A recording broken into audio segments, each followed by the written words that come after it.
Excellence learners के online English classroom में आप सभी का स्वागत है। और आज यहाँ हम पढ़ने वाले हैं हेनरी वैगन की लिखी गई एक metaphysical poem piece. Henry Vaughan एक वेल्स पोएट थे और वे मेटाफिजिकल पोएट थे। स्टूडेंट्स, मेटाफिजिकल पोम उस पोम को कहा जाता है जिस पोम में फिलॉसफी की बातें होती है, एक फलसफा होता है, एक ऐसी चीज के बारे में डिफाइन किया जाता है जो आंखों से दिखाई नहीं पड़ता हो, but all except the existence of the thing, particularly God. तो इस पोम में मेन रूप से गॉड के बारे में बताया जाता है, गाया जाता है, I can say. So it is a hymn also.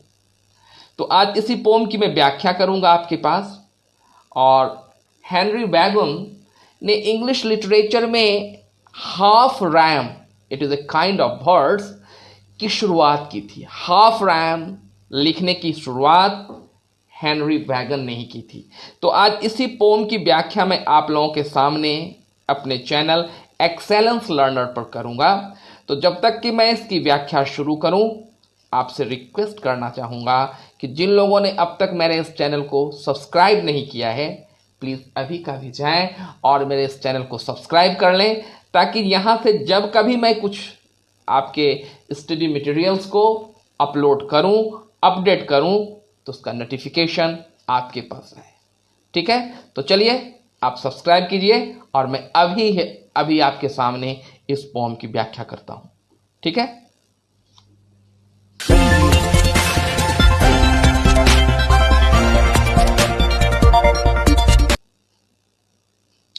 So now, without losing a moment, let us start the explanation of this poem, Peace. So student, what is peace? Peace क्या है? इसका मीनिंग क्या होता है? Peace means tranquility, शांति। जिंदगी में हर एक व्यक्ति शांति चाहता है, क्योंकि शांति के बिना हमारी जिंदगी उथल पुथल सी हो जाती है।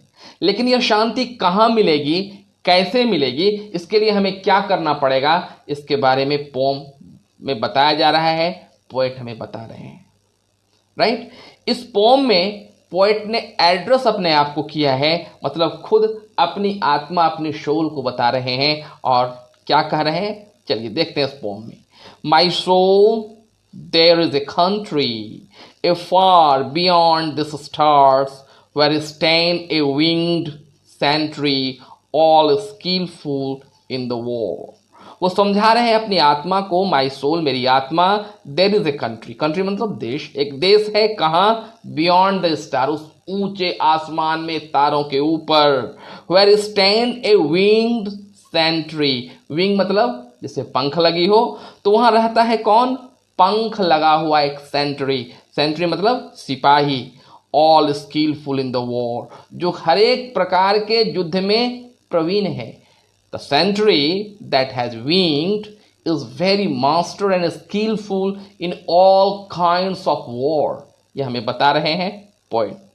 यह वसंतरी कौन है, परियों की बात कर रहे हैं। बच्चों, हमने बहुत बार कहानियों में पढ़ी है, परियों के पंख होते हैं। और जैसे मैंने कहा कि इनका सब्जेक्ट मेटाफिजिकल है, तो ऐसे सब्जेक्ट के बारे में बात करेंगे जो विजिबल नहीं है, but yes, we all accept it, we all accept the existence of the thing, right?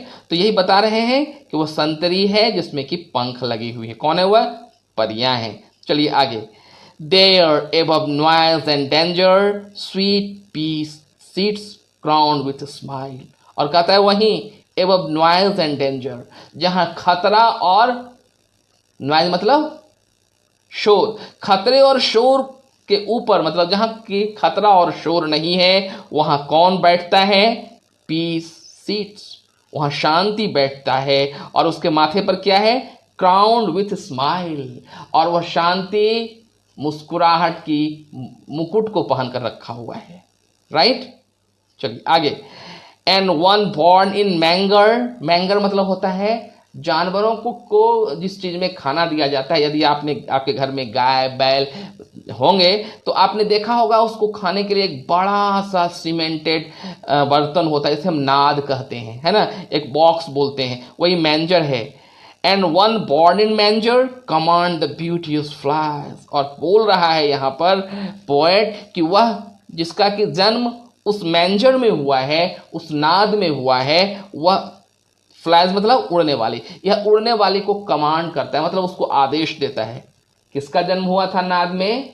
Mythology से इट वॉज क्रिस्ट, क्रिस्ट का जन्म हुआ था। तो पोएट क्या बता रहे हैं, वहां क्रिस्ट भी है, जो क्रिस्ट कमांड करता है, आदेश देता है इन तमाम परियों को।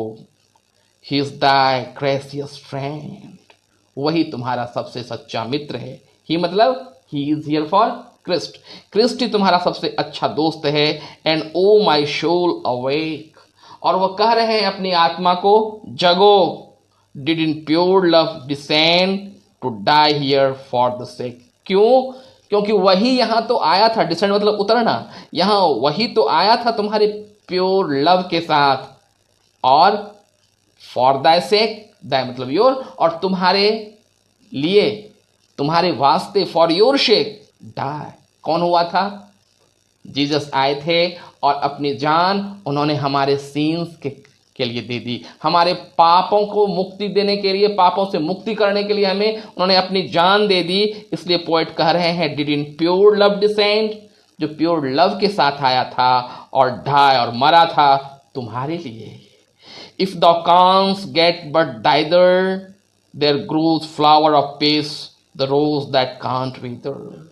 If thou can't get but thither, अगर तुम वहां नहीं भी पहुंचो, डाइदर मतलब होता है वहां, है ना, ये ओल्डन इंग्लिश में इसका यूज किया जाता है, there. If thou can't get but there, तुम वहां नहीं भी पहुंचो, लेकिन वहां होता क्या है? There grows the flower of peace, वहां शांति के पुष्प खिलते हैं, शांति का फूल खिलता है। और वह फूल कैसा होता है भाई? द रोज, वो गुलाब होता है, और गुलाब शांति का प्रतीक है, गुलाब भाईचारे का प्रतीक है, गुलाब दोस्ती का प्रतीक है। सो पोएट कह रहे हैं वहां गुलाब खिलता है, दैट कैन नॉट वीथर, जो कभी मुरझाता नहीं, विदर मतलब जो कभी मुरझाता नहीं।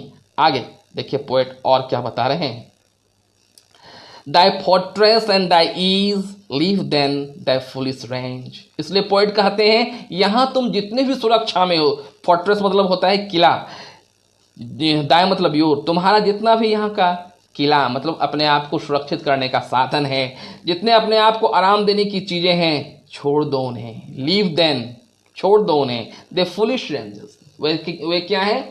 मूर्खता की चीजें हैं। For none can thee secure, क्योंकि उनमें से कोई भी चीज तुम्हें सिक्योर नहीं कर सकता, तुम्हें बचा नहीं सकता, तुम्हारी रक्षा नहीं कर सकता। फिर कौन रक्षा करेगा? अगले 2 लाइन में पोएट इसके बारे में बता देते हैं, but one who never change, लेकिन वह जो कभी नहीं बदलता, हमेशा एक जैसा रहता है। कौन है वह? दाई गॉड, तुम्हारा गॉड, दाई लाइफ, जो तुम्हारा लाइफ है, और दाई क्योर, जो तुम्हारी इलाज है। इसलिए पोएट क्या समझाने का प्रयास कर रहे हैं? If you really want to have peace, you must go to your God. अगर तुम शांति खोजना चाहते हो, तुम्हें भगवान के शरण में आना होगा, क्योंकि वहीं जिंदगी है, वहीं केयर है, और वह कौन है? गॉड है। मेरे बच्चों, इस पोएट्री की, इस पोम की सारी बातें आपको समझ में आ गई होंगी। बड़ी छोटी लेकिन बड़ी गहरी पोम है यह हेनरी बैगन की, जिसमें इन्होंने गॉड के प्रति अपनी बातों को लिखा है, और यह भी कहा है कि पीस कहाँ मिलेगा? विथ जहाँ की सिक्योरिटी होगी, जहाँ हम सिक्योर होंगे, और वो सिक्योरिटी कहाँ मिलेगी? गॉड के पास। तो आज के लिए बस इतना ही। चलिए मिलते हैं अगली बार नए पोम, नए स्टोरी की व्याख्या के साथ। तब तक धन्यवाद।